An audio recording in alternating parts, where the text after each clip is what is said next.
Óskar til hamingju með glæsilega sigur. Takk fyrir. Þetta hefur náttúrulega, hvernig fannst þér svona leikurinn spilast? Já, bara eins og ég bjóst við. Við vorum að taka þessa örfendi hérna úr umferð og þetta var reyni mikill baráttu leikur þar sem það sækja mikið einn á móti einum og við þurftum að reyna að halda fókus allan tíman bara þess vegna og það gekk nokkuð vel. Við erum að fá okkur 90 mörk.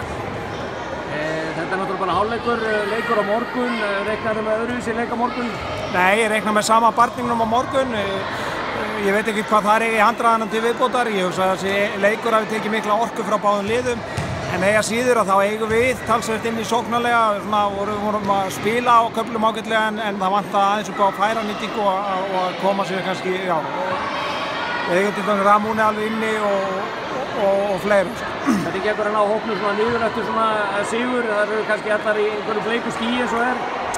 Já, við bara skoðum þá eftir. Við erum núna bara heima á hótel, sturta og borða og þá mun ég kannski aðeins taka stuttaræði. Takk fyrir.